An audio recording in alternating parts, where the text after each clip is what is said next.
com o relator deputado Otávio Leite, qual se tem algum informe a fazer no momento para que a gente dê o andamento ao processo. Não, prosseguir. Eu penso que a palavra haveria de retornar a mim para continuar as indagações, já que... Pois a palavra continua com Vossa Excelência, então, e fique à vontade.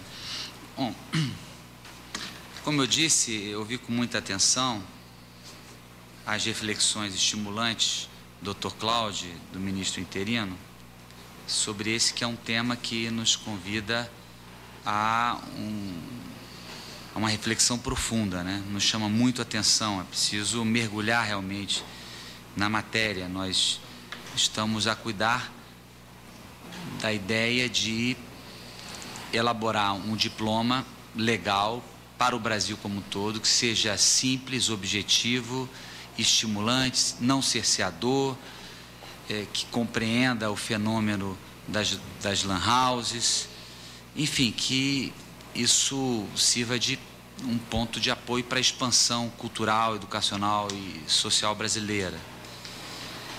Como a regra jurídica ela interpreta muito essas diretrizes emanadas da sociedade, né? Ela não, nesse caso, talvez por aí explique que há cerca de alguns anos atrás um parlamentar sugeriu uma restrição que hoje particularmente eu não vejo como cabível. E se nós observarmos o que tem sido as leis estaduais e municipais a tratarem do assunto, são todas restritivas e, em geral, eu diria a grande maioria, pole position nessa pesquisa, seriam aquelas que restringem a distância, né, em relação a uma unidade escolar, etc. O que a gente quer é inverter esse processo. Bom, então, na compreensão de que a regra jurídica também ela tem essa capacidade, ela deve, até para ser legítima o máximo possível, interpretar anseios interessantes da sociedade, nada obsta que a regra jurídica também seja um mecanismo de ruptura de modelos, etc., seja até, mesmo que incompreendida num determinado momento, mas seja vanguarda no processo histórico. Pouco ousada essa afirmação, mas eu não vejo nenhum problema, desde que bem situada, para ter execuibilidade, senão fica mera retórica, etc., né?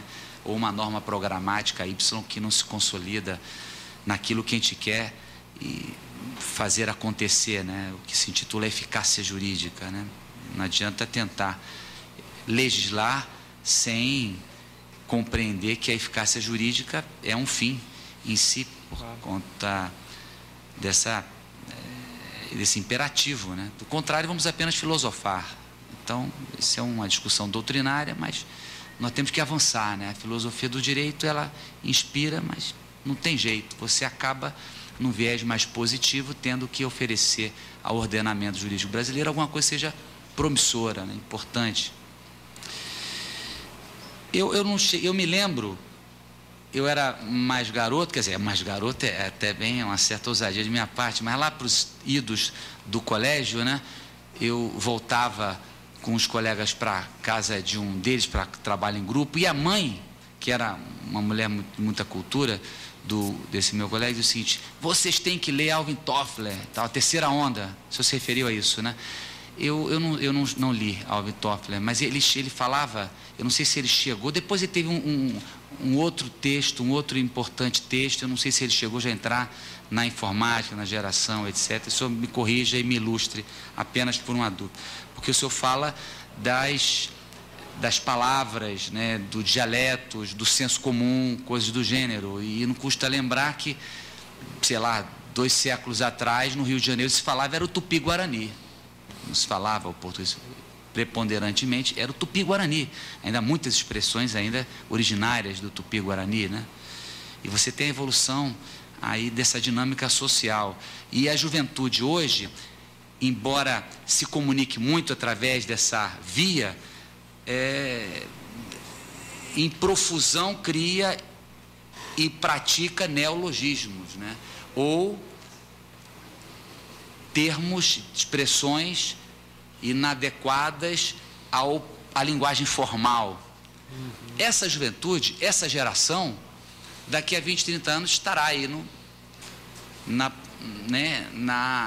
naquilo que é a superestrutura do Estado brasileiro, numa linguagem gramsciana. Certamente lá, novas reformas ortográficas ou linguísticas onde se consumar. Eu não sei se esse é um convite à reflexão. É possível que sim, né? Hoje, muito na internet se redige sem acentos, né? Não sei como é que isso vai gerar, mas diz que em Portugal, e tem esses acordos, o acento lá também não é muito bem-vindo, coisa do gênero, não é muito utilizado. Será que é o retorno, como dizem os lusos, à pátria-mãe, né? Bom, desculpe aqui as ilações, mas eu estou aqui botando para fora um pouco que me traz a reflexão nessa tarde, né? Porque as lan houses são o conjunto, o somatório daquilo, né? De uma unidade de acesso ao mundo, ao mesmo tempo uma microempresa, ao mesmo tempo um espaço de integração, de comunicação, de acesso ao Estado, de exercício de cidadania, de facilidade de o cotidiano, né, em geral na urbe, cada vez mais neurotizado e mais dificultado por conta até dos transportes, etc. As pessoas se comunicam. Eu também não acho que os Correios vão muito mal, certamente, não vão colocar a culpa nas lan houses, mas que muita gente está usando as lan houses para substituir os Correios. Os Correios não vão bem, realmente. Haja vista as nossas mensagens de Natal, que foram encaminhadas em dezembro e chegaram em janeiro, lá para o final do mês. Mas eu queria, era essencialmente saber do Dr. Cláudio, inicialmente, e aí vai uma reflexão que eu retribuo, porque se é que nós temos que lutar para que as pessoas tenham acesso a esses bens civilizatórios, e são culturais também, os cinemas, as obras musicais, etc., há também que se compreender que atrás de um bem cultural, uma obra musical, tem alguém que vive dela. Então nós precisamos encontrar uma saída para a remuneração dos direitos autorais. Essa é uma discussão, certo? Temos que encontrar uma saída. Nós discutimos aqui nessa casa, através da PEC da música, a ideia de desoneração completa da cadeia produtiva da música, do fonograma, videofonograma, produzido no Brasil, para o músico brasileiro, na intenção de baratear lá na ponta o CD e o DVD. Só que essas peças culturais, elas já não são mais, eu diria, protagonistas nesse mercado. A convergência para o celular, para a telefonia, ganha cada vez mais espaço e, enfim, e são milhares de brasileiros que vivem de música e não podem viver apenas de shows. Então tem que se compreender que é preciso ter um caminho, né? Por que eu digo isso? Aí eu fecho. Porque as novas gerações, elas nascem e vivem um cotidiano sob o desígnio de uma liberdade que é bem-vinda, mas que tem condicionamentos e implicações que precisam ser refletidas, que são os direitos autorais dos artistas, etc. Como solucionar isso?